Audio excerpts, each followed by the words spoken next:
ഒരു കളറ് നമ്മൾ കണ്ടുണ്ട്, ഇന്ന് പല കളറാണ്. നബി തങ്ങൾ വെറുതെ ഒന്നും പറയൂല, ഇത് ഭ്രാന്താണ്, ഒരുതരം ഭ്രാന്താണ്. യാ ബനീ ആദം ഖുദൂ സീനതകും ഇൻദ കുല്ലി മസ്ജിദ് വലഖദ് കറംനാ ബനീ ആദമിന്റെ മോനെ, നിന്നെ നാം ആദരിച്ചു, ബഹുമാനിച്ചു, നിനക്ക് നല്ല വസ്ത്രം നാം പഠിപ്പിച്ചു, അതുകൊണ്ട് നല്ല വസ്ത്രം ധരിക്കണേ. അതാണ് ഏറ്റവും വലിയ സംസ്കാരം. പരിശുദ്ധ ഖുർആൻ പഠിപ്പിക്കുന്ന സംസ്കാരം അതാ, നല്ല വസ്ത്രം. അത് കണ്ടം വെച്ചത് അവിടുന്ന് ഇവിടുന്ന് ഒക്കെ എടുത്തൊന്നും തയ്ക്കേണ്ട കാര്യമില്ല, നല്ല വസ്ത്രം ധരിച്ചു. നബിയുനാ റസൂലുള്ളാഹി തങ്ങൾ പറയുകയാ, ഇൽബസു സിയാബൽ ബീഉ ഫഇന്നഹാ അത്യബു വഅത്ഹറു വകഫിനു ഫീഹാ മൗതാകും.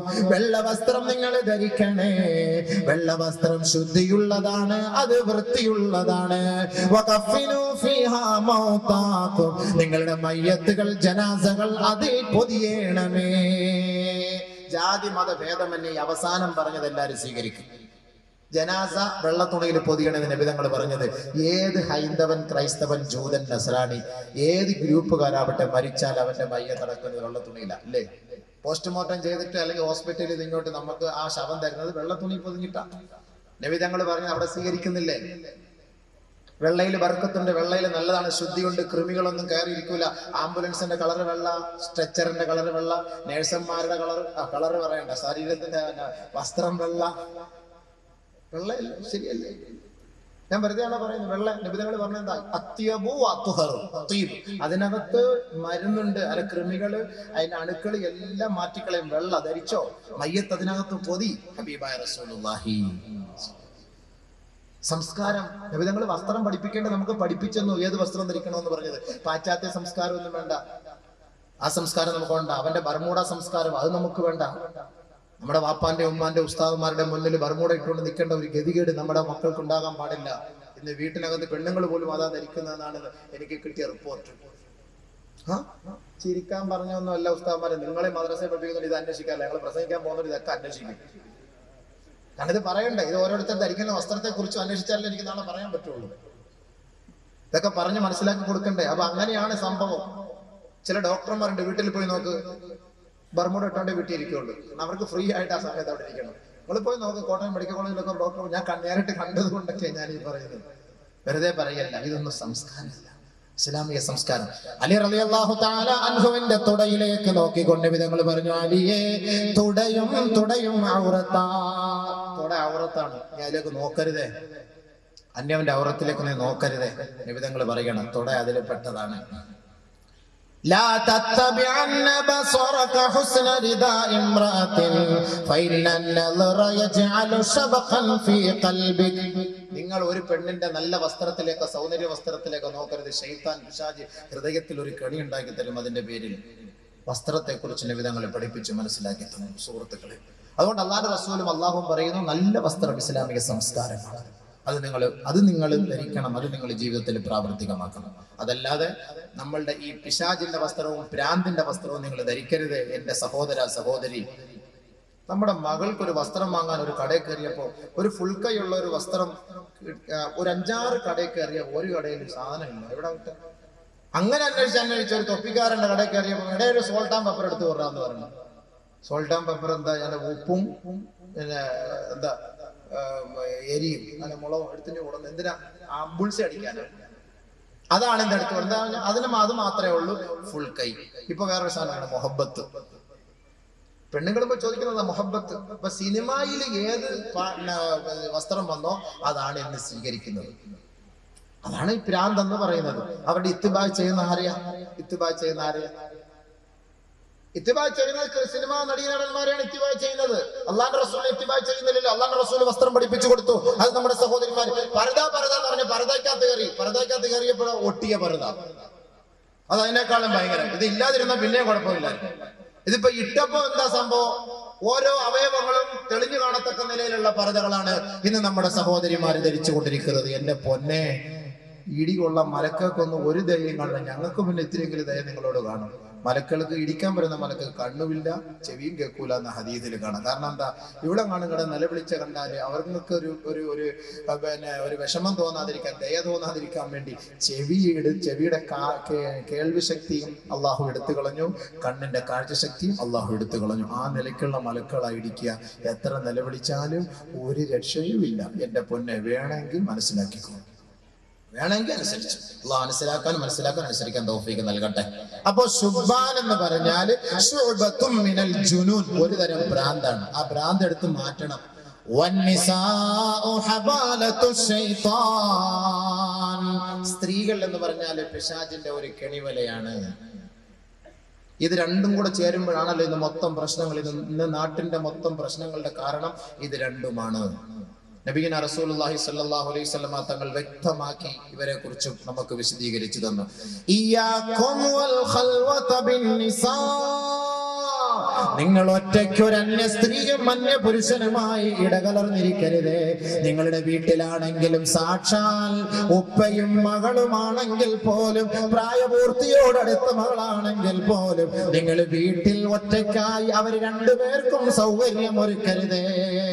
ഇയ്യാക വൽ ഖൽവത ബിന്നിസാ വല്ലദീ നഫ്സു മുഹമ്മദിൻ ബിയദി ഇല്ലാ വസാലിസുഹുമാ ശൈത്താൻ, എന്റെ ആത്മാവ് ഏതൊരു റബ്ബിന്റെ കൈകളിലാണോ ആ റബ്ബിനെ തന്നെയാണ് സത്യം ചെയ്ത് ഞാൻ പറയുന്നു. ഒരു അന്യ പുരുഷനും ഒരു സ്ത്രീയും ഒരുമിച്ച് കൂടുന്ന ആ സദസ്സിൽ മൂന്നാമനായി പിശാച് കടന്നു വരുമെന്ന് അള്ളാഹുവിന്റെ റസൂല് വ്യക്തമാക്കുകയാ. അള്ളാഹുവിന്റെ റസൂല് അതുകൊണ്ടാണ് നമുക്ക് താക്കീത് നൽകി പറയുന്നത്, ലാ യത്അന അഹദുകും ഫീ റഅസി അഖീ ഖൈറുൽ ലഹു ബിമിഖിയത്തിൻ ഖൈറുൽ ലഹു മിൻ അയ്യമസ്സ മൻകിബഹു മിൻ അയ്യമസ്സ മൻകിബഹു മൻകിബ ഇംറഅത്തിൻ ലാ തഹില്ലു ലഹു. ഒരു അന്യ പെണ്ണിന്റെ ചുമലോട്, ഒരു അന്യ പെണ്ണിന്റെ ശരീരത്തോട് ഒരു അന്യ പുരുഷൻ പോയി ഒട്ടി നിൽക്കുന്നതിനേക്കാൾ ശ്രേഷ്ഠമാണ് ഒരു ഇരുമ്പ് കമ്പി അവന്റെ തലയിൽ കുത്തിയിറക്കൽ. അതാണ് അഭികാമ്യമെന്ന് ഹബീബായ റസൂലുള്ളാഹി. അപ്പോൾ ഒരു അന്യ പെണ്ണിനോട് ചേർന്നിരുന്നാൽ, അന്യ പെണ്ണിനെ സ്പർശിച്ചാൽ അവന്റെ തലയിൽ നാളെ അള്ളാഹു ഇരുമ്പ് കമ്പി ഇടിച്ചിറക്കും എന്നാണ് ഈ ഹദീസിൽ നിന്ന് മനസ്സിലാവുന്നത്. മറ്റൊരു ഹദീസിൽ കാണാം, അല്ലാഹുവിന്റെ റസൂൽ സല്ലല്ലാഹു അലൈഹി വസല്ലമ തങ്ങൾ പറയുകയാ, ലാ യസ്ഹമ റജുലുൻ ബിമഖ്യത്തിൻ മിൻ ഹദീദ് ഖൈറുൻ ലഹു മിൻ അയ്യമസ്സ ഇംറഅതൻ ലാ തഹില്ലു ലഹു. ഹബീബായ റസൂലുള്ളാഹി സ്വല്ലല്ലാഹു അലൈഹി വസല്ലമ തങ്ങൾ പറയുകയാണ്, കമ്പി ഇടിച്ചിറക്കുക മാത്രമല്ല, മറ്റൊരു റിവായത്തിൽ കാണാം, മാലിന്യങ്ങളിൽ കളിക്കുന്ന കുളിക്കുന്ന പന്നിയെ പോയി കെട്ടിപ്പിടിക്കലാണ്, ആ പന്നിയോട് സഹവസിക്കലാണ് സഹോദരാ നിനക്ക് നല്ലത് അന്യ പെണ്ണിന്റെ ശരീരത്തിലേക്ക് നിന്റെ ശരീരവുമായി ബന്ധിപ്പിക്കുന്നതിനേക്കാൾ. അല്ലാഹുവിന്റെ റസൂൽ പറയുകയാണ്, ഒരു പന്നിയെ പോയിട്ട് നീ തൊട്ടോ, അതിനിടയ്ക്ക് അതിനെ പോയി കെട്ടിപ്പിടിച്ചോ, അതാണ് നിനക്ക് ഏറ്റവും നല്ലത്. മാലിന്യത്തിൽ കിടന്ന് കളിക്കുന്ന പന്നിയെടുക്കൽ പോയിരിക്കുന്നതിനാണ് നിനക്ക് നല്ലത്. നിനക്ക് ജായിസാകാത്ത ഹലാലാകാത്ത ഒരു പെണ്ണിന്റെ അടുക്കൽ പോയിരിക്കുകയും സ്വറ പറയുകയും അവളെ സ്പർശിക്കുകയും നിന്റെ ചുമല് അവളുമായിട്ട് ബന്ധപ്പെടുത്തുകയും. സൂക്ഷിച്ചോളൂ, അല്ലാഹു കാത്തുരക്ഷിക്കട്ടെ. മൻ വളഅ യദഹു അലാ ഇംറഅത്തിൻ ലാ തഹില്ലു ലഹു ജാഅ യൗമൽ ഖിയാമത്തി മഗ്ലൂലതൻ യദഹു ഇലാ ഉനുഖിഹി. ഒരു അന്യ പുരുഷനാകട്ടെ ഒരു അന്യ സ്ത്രീയാകട്ടെ കാമവികാരത്തോടെ വിചാരത്തോടെ അവർ പരസ്പരം സ്പർശിച്ചാൽ ആ കൈ നാളെ അള്ളാന്റെ കോടതിയിൽ അവന്റെ നെറുകന്തലയിൽ വെച്ച് കെട്ടിക്കൊണ്ട് ഹാജരാക്കേണ്ടി വരും. ഫൈൻ ഖബ്ബലഹാ, അന്യ സ്ത്രീ അന്യ പുരുഷനെ ചുംബിച്ചാൽ, അന്യ പുരുഷൻ അന്യ സ്ത്രീയെ ചുംബിച്ചാൽ നരകത്തിലെ കത്രിക കൊണ്ട് അവരുടെ ചുണ്ട് മുറിച്ചു മാറ്റപ്പെടുമെന്ന് ഹബീബായ റസൂലുള്ളാഹി. ഫൈൻ സനാ ബിഹാ, ഹറാമായ ഹറാമായ വീഴ്ചയ്ക്ക് ഏതൊരു പെണ്ണും ഏതൊരു ചെറുക്കനും സാക്ഷ്യം വഹിച്ചുവോ ഖിയാമത്ത് നാളിൽ വ്യഭിചാരത്തിന് കൂട്ടുനിന്ന അവന്റെ തുടയില്ല നാളെ അവനെതിരെ സാക്ഷി പറയുമത്രേ. വഖാല ആ തുടയല്ല പറയുകയാണ് യാ റബ്ബി പടച്ചവനെ അനറകിബതു ലിൽ ഹറാം ഹറാമായ വാഹനം കയറ്റി വെച്ച തുടയാണ് ഞാൻ എന്ന നാളെ ഓരോ തുടയല്ലും വ്യഭിചാരത്തിന് സാക്ഷ്യം വഹിച്ചവരെ അന്യപെണ്ണുമായി ശൃംഗരിച്ചവരെ അതിനുവേണ്ടി ചങ്ങാത്തം സ്ഥാപിച്ചവരെ നാളെ നിന്റെ നാവ് പറയുകയില്ല നിന്റെ കാലിന്റെ തുടയല്ല് പറയുമെന്ന് ഹബീബായ റസൂലുള്ളാഹി. മനസ്സിലാക്കിക്കോ. മറ്റൊരു ഹദീസിൽ അല്ലാഹുവിന്റെ റസൂൽ വീണ്ടും പറയുകയാണ് മൻ സനാ ബിംറഅത്തിൻ കാനത് മുതസവ്വിജ കാനത് അലൈഹാ വഅലൈഹി നിസ്ഫു അദാബി ഹാദിഹിൽ ഉമ്മത്തി ഫിൽ ഖബർ. വ്യഭിചരിക്കുന്നതിന് വേണ്ടി അവിവാഹിതനെ വിവാഹിതയായ പെണ്ണ് ക്ഷണിച്ചാൽ അല്ലെങ്കിൽ വിവാഹിതൻ അവിവാഹിതയെ ക്ഷണിച്ചാൽ ആരൊരാള് തന്റെ ഭർത്താവ് ഗൾഫിലുള്ളപ്പോ തന്റെ ഭർത്താവിനെ വഞ്ചിച്ചുകൊണ്ട് ഏതെങ്കിലും ഒരു പെണ്ണ് അവളുടെ മണിയറ ആരാന് വേണ്ടി തുറന്നു കൊടുത്താൽ അല്ലാഹുവിന്റെ റസൂല് നമ്മെ താക്കീത് ചെയ്യുന്നത് എന്തെന്നറിയുമോ കാനത്ത് അലൈഹാ വഅലൈഹി നിസ്ഫു അദാബി ഹാദിഹിൽ ഉമ്മ. അവരുടെ മയ്യത്ത് ഖബറിലേക്ക് കൊണ്ടുവെക്കപ്പെടുമ്പോ ഈ ലോകത്തുള്ള മനുഷ്യ മക്കൾക്ക് കൊടുക്കുന്ന ശിക്ഷയുടെ പകുതി ഭാഗം ഭർത്താവിനെ വഞ്ചിച്ച ഭാര്യമാരെ വഞ്ചിച്ച ഭർത്താക്കന്മാരെ അവർക്ക് ഖബറിൽ നൽകപ്പെടുമെന്ന് ഹബീബായ റസൂലുള്ളാഹി സ്വല്ലല്ലാഹു അലൈഹി വസല്ലം. അല്ലാഹു നമ്മളെ കാത്തുരക്ഷിക്കട്ടെ. കേവലം ഒരു ചെറിയ സുഖത്തിന് വേണ്ടി രസത്തിന് വേണ്ടി അല്ലേ. വഅൻ ശബാബിഹി ഫീമാ അബ്നാ. യുവത്വം എങ്ങനെ ചെലവ് ചെയ്തു, യുവത്വം എങ്ങനെ ചെലവ് ചെയ്തു ചോദ്യം വരും. മറുപടി പറയണം. മരിച്ചു പോകും ഉറപ്പാ. മരിക്കൂലെങ്കിൽ നിങ്ങൾക്ക് എല്ലാ തെറ്റും ചെയ്യാം. മരിക്കൂലെങ്കിൽ എന്ത് പാപം ചെയ്തോളൂ, ഒരു കുഴപ്പമില്ല. ഇജാസത്ത് ഞാൻ തന്നിരിക്കുന്നു. മരിച്ചു പോകും ഉറപ്പുണ്ടോ? അവിടുത്തെ ദണ്ട് കണ്ടോ? ഇന്ന് രാത്രി വീട്ടിൽ പോകുമ്പോൾ ലൈറ്റൊക്കെ ഒന്ന് അടച്ചിട്ട് ചെറിയ ചുറ്റിലുണ്ടല്ലോ, അതൊന്ന് എടുത്ത് നോക്കുമ്പോ അത് 250 ചുറ്റിൽ ഒരുമിച്ച് എടുക്കാം. പക്ഷെ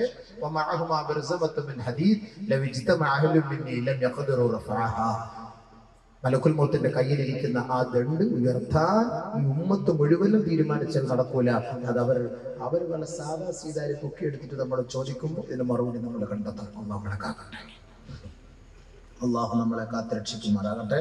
ഖബറിന്റെ ശിക്ഷയിൽ നിന്ന് അള്ളാഹു നമ്മളെ രക്ഷപ്പെടുത്തുമാറാകട്ടെ. അപ്പൊ അതുകൊണ്ട് സുഹൃത്തെ, സഹോദര, രണ്ടാമത്തെ ചോദ്യം എന്താണ്? നിന്റെ യുവത്വം എങ്ങനെ നീ ചെലവ് ചെയ്തു? അന്ന ഈസ ഇബ്നു മറിയം, ഈസാ നബി അലൈഹിസ്സലാത്തു വസ്സലാം മർറ ബിശുയൂഖിൻ മർറ ബിമശീഖത്തിൻ, കുറെ വയസ്സന്മാരുടെ പരിസരത്തൂടെ ഇങ്ങനെ നടന്നുപോയി. ഫഖാല, ഈസാ നബി അലൈഹിസ്സലാത്തു വസ്സലാം ചോദിച്ചു, യാ മഅശറ ശുയൂഖ്, കിളവന്മാരെ, വൃദ്ധന്മാരെ, അമാ അലിംതും അന്ന الزرع إذا بيض ويبس واشتد فقد دنا حصاده. ഈസാ നബി അലൈഹിസ്സലാത്തു വസ്സലാം ചോദിച്ചു, അല്ല വയസ്സന്മാരെ, അല്ലാഹു സുബ്ഹാനഹു വ തആല ഇപ്പൊ നമുക്ക് വിള നൽകി. ആ വിളവെടുക്കാനുള്ള സമയത്ത് ആ സമയം എത്തിക്കഴിഞ്ഞാല് അതൊക്കെ പാകമായി, അതൊക്കെ നല്ല വിളഞ്ഞു പാകമായി, അത് കൊയ്തെടുക്കാനുള്ള സമയമായി. അത് കൊയ്തെടുക്കാനുള്ള സമയമായെങ്കിൽ അങ്ങനെ നമുക്കത് കൊയ്തെടുക്കാൻ സമയം എത്തിയാൽ കൊയ്തെടുക്കുമോ? ഈസാ അലൈഹിസ്സലാത്തു വസ്സലാം ചോദിച്ചു. ഉടനെ ഈസാ നബി അലൈഹിസ്സലാത്തു വസ്സലാമിനോട് ആ വയസ്സന്മാര് പറഞ്ഞു, അതെ, കൊയ്തെടുക്കും. ഈസാ നബി അലൈഹിസ്സലാത്തു വസ്സലാം അവരോട് പറഞ്ഞു, എങ്കിൽ ഫസ്തഇദൂ ഇന്ന റബ്ബ الزرعി ഖദ് ദനാ ഹസാദുകും, നിങ്ങളുടെ സമയം അടുത്തിരിക്കുകയാണ്. ഫസ്തഇദൂ, നിങ്ങൾ തയ്യാറാകണമേ, ഒരുങ്ങിയിരിക്കണമേ, നിങ്ങളുടെ വിള കൊയ്തെടുക്കാനുള്ള സമയം എത്തിയിരിക്കുകയാ. വയസ്സന്മാരുടെ ഈസാ നബി അലൈഹിസ്സലാത്തു വസ്സലാം നൽകിയ ഉപദേശം.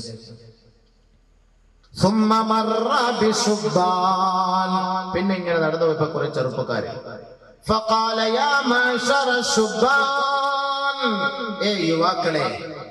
യുവാക്കളെ ഇന്ന റബ്ബസ്സർഇ റബ്ബമാ ഹസാദു ഫതീല ഖസീല. ചിലപ്പോക്കെ വിളകൾ പാകമായി വരുന്നതിന് മുമ്പ് അല്ലാഹു സുബ്ഹാനഹു വ തആല ആ വിളകളൊക്കെ നശിപ്പിക്കാറുണ്ടോ? ഖാലൂ ബലാ. അതെ, അങ്ങനെ നശിപ്പിക്കാറുണ്ട്. പാകമാകുന്നതിന് മുമ്പ്, കൊടുങ്കാറ്റടിക്കാൻ വാഴയൊക്കെ നല്ല കൊലച്ചു വരുന്നതിന് മുമ്പ് ഒടിഞ്ഞു വീഴുമല്ലോ, നശിച്ചു പോകുമല്ലോ.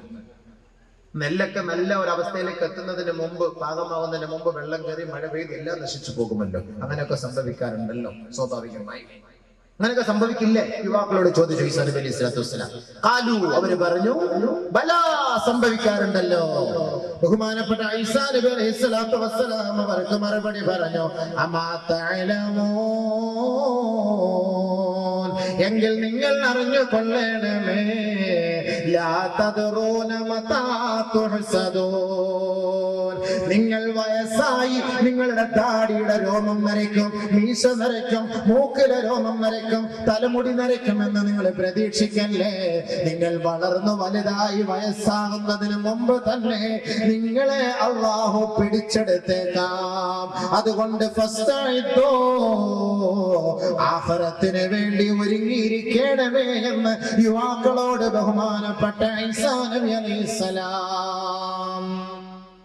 ഏത് സമയത്ത് ഞങ്ങൾക്ക് ചെറുപ്പമല്ലേ, ഞങ്ങൾ ഇപ്പോഴൊന്നും മരിക്കൂല, ഞങ്ങൾക്ക് ഇനി 50 വയസ്സ് 60 വയസ്സ് ലൈഫ് അടിച്ചു പൊളിക്കാനുണ്ട് എന്ന് പറയുന്ന താരങ്ങൾ ഓർത്തോ, അല്ലാഹു സുബ്ഹാനഹു വ തആല സമൃദ്ധമായ വിളവ് നൽകുന്നതിന് മുമ്പേ അത് നശിപ്പിച്ചു കളയുന്നത് പോലെ ഒരു മനുഷ്യൻ വളർന്ന് വലുതായി അവന് ആയുസ് എത്തുന്നതിന് മുമ്പ്, അവൻ വയസ്സാകുന്നതിന് മുമ്പ് അവന്റെ റൂഹിനെ പിടിക്കാൻ അല്ലാഹുവിന് അറിയാം.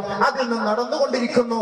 ഇന്ന് കൂടുതലും യുവാക്കൾ ഹൈവേ റോഡിന്റെ സൈഡിൽ NH-ലും 17-ലും ഒക്കെ അവരുടെ രക്തം മാറുന്ന നിലയിൽ, അവരുടെ തലയോട്ടി പിളർക്കപ്പെട്ട നിലയിൽ, തലച്ചോറ് ചതഞ്ഞിറങ്ങിയ നിലയിൽ, കൈകാലുകൾ വേറിട്ട നിലയിൽ വളരെ നികൃഷ്ടമായ ദാരുണമായ മരണത്തിന് നാം ഇന്ന് സാക്ഷ്യം വഹിക്കുന്നുവെങ്കിൽ ആ വിളവ് പൂർത്തിയാകുന്നതിന് മുമ്പേ അല്ലാഹു എടുക്കുന്നു എന്നതിന്റെ തെളിവാണ് ഈസാ നബി അലൈഹി സ്വലാത്തു വസ്സലാം പറഞ്ഞത്. അതുകൊണ്ട് യുവാക്കളെ, നിങ്ങൾക്ക് അല്ലാഹു തന്ന യുവത്വം ഏത് നിലയ്ക്കാണ് നിങ്ങളത് പാഴാക്കിയത്, ചെലവ് ചെയ്തത്, ഇതിനെ കുറിച്ച് കണക്ക് ചോദിക്കും. ആ ചോദ്യത്തിന് മറുപടി കണ്ടെത്തണേ. മൂന്നാമത്തെ ചോദ്യം, വഅൻ മാലിഹി മിൻ ഐന ഇക്തസബഹു വഫീമാ അൻഫഖ. നിങ്ങൾ സമ്പാദിക്കുന്ന സമ്പാദ്യമുണ്ടല്ലോ, പണമുണ്ടല്ലോ, അതിനു വേണ്ടിയാണല്ലോ ഇന്ന് മനുഷ്യന്റെ നെട്ടോട്ടം. നമസ്കാരം വേണ്ട, നോമ്പ് വേണ്ട, സകാത്ത് വേണ്ട, ഹജ്ജ് വേണ്ട, ജുമാ നമസ്കാരം പോലും പാഴാക്കിക്കൊണ്ട് പണമേ പണമേ പണമേ എന്നുള്ള ഓട്ടമുണ്ടല്ലോ. ഈ പണം നിങ്ങൾ സമ്പാദിച്ചോ, പക്ഷേ ഈ സമ്പാദ്യം എവിടെ നിന്നാണ് സമ്പാദിച്ചത്? പലിശയിലൂടെയാണോ, ലോട്ടറിയിലൂടെയാണോ, മോഷണത്തിലൂടെയാണോ, ആരാനെ കൊള്ളയടിച്ചതിലൂടെയാണോ, വഞ്ചിക്കപ്പെട്ട പൈസയാണോ? ഇതെങ്ങനെയാണ് ഈ പണം സമ്പാദിച്ചത്? നിങ്ങളോട് ചോദ്യമുണ്ടാകും, അതിന് മറുപടി കണ്ടെത്തണം. മാത്രമല്ല വഫീമാ അൻഫഖ, ആ പണം നിങ്ങൾ എന്തിന് ചെലവ് ചെയ്തു? ഇന്നത്തെ ഏറ്റവും വലിയ ഒരു വിഷയം ഇതാണ്. നമ്മൾ പൈസ സമ്പാദിക്കുന്നത് നോക്കാറില്ല, അത് ചെലവ് ചെയ്യുന്നത് നോക്കാറില്ല.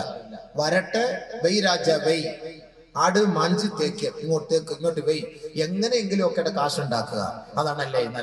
അതുകൊണ്ടാണ് യുവാക്കളെ നമുക്ക് എന്ത് ചെയ്യാൻ പറ്റുന്നില്ല, ഈ ആയത്തുകളും ഹദീസുകളും നമ്മുടെ ഹൃദയത്തിൽ കയറാത്തത്. എന്തുകൊണ്ട്? പണം വരുന്ന വഴി മോശമായ വഴി. ബഹുമാനപ്പെട്ട അനസ് റളിയല്ലാഹു തആല അൻഹു പറയുകയാ, ഒരിക്കൽ നബിയുനാ റസൂലുള്ളാഹി തങ്ങളോട് അനസ് റളിയല്ലാഹു തആല അൻഹു ചോദിച്ചു, യാ റസൂലല്ലാഹ്, അല്ലാഹുവിന്റെ റസൂലേ, ഉദുല്ലാഹ അയ്യജഅലനി മുസ്തജാബദ് ദഅവാ, എന്റെ ദുആ, എന്റെ പ്രാർത്ഥന, എന്റെ നമസ്കാരം, എന്റെ ഖുർആൻ ഓതൽ, എന്റെ ഓരോ നന്മകൾ സ്വീകരിക്കാൻ നബിയെ അല്ലാഹുവിനോട് ദുആ ചെയ്യണം. ബഹുമാനപ്പെട്ട അനസ് റളിയല്ലാഹു തആല അൻഹു ചോദിച്ചപ്പോ ഖാല റസൂലുള്ളാഹി സ്വല്ലല്ലാഹു അലൈഹി വസല്ലം, അല്ലാഹുവിന്റെ റസൂൽ പറഞ്ഞ മറുപടി, യാ അനസു, ഏ അനസേ, അതിബ് കസ്ബക് തുജബ് ദഅവതുക്, നീ സമ്പാദിക്കുമ്പോ നല്ലത് സമ്പാദിക്കണേ, നീ കച്ചവടം ചെയ്യുമ്പോ ഹലാലായത് കച്ചവടം ചെയ്യണേ. ആരൊരാൾ നാളെ നന്മയ്ക്ക് കൂട്ടു നിൽക്കുകയും നല്ലത് സമ്പാദിക്കുകയും ചെയ്താൽ തുജബ് ദഅവതു, നിന്റെ ദുആ, അവരുടെ ദുആ അല്ലാഹു സ്വീകരിക്കുമത്രേ. അപ്പോ മിൻ ഐന ഇക്തസബൽ മാൽ, എവിടെ നിന്നാണ് സമ്പത്ത്, എവിടെ നിന്നാണ് പണം നിങ്ങൾ സമ്പാദിച്ചത്? ആ സമ്പാദ്യത്തിൽ വല്ല ന്യൂനത ഉണ്ടെങ്കിൽ നമ്മുടെ ഇബാദത്ത് സ്വീകരിക്കില്ല. നബി തങ്ങൾ അടുത്ത ഹദീസിൽ അടുത്ത വരിയിൽ പറയുന്നു, ഫൈനർ റജുലൽ മുഅ്മിൻ, ഒരു മുഅ്മിനായ സഹോദരൻ, ല യഖ്തരിഫുൽ ലുഖമത മിനൽ ഹറാമി ഇലാ ഫീ, ഹറാമിന്റെ ഭക്ഷണം കൊണ്ട് ഒരു തരി ഭക്ഷണം അവന്റെ വായിലേക്ക് ഉയർത്തിയാൽ ഫലാ യുസ്തജാബു ലഹു ദഅവ 40 ലൈല, 40 ദിനരാത്രങ്ങൾ അല്ലാഹു അവന്റെ ഇബാദത്ത് സ്വീകരിക്കുകയില്ല.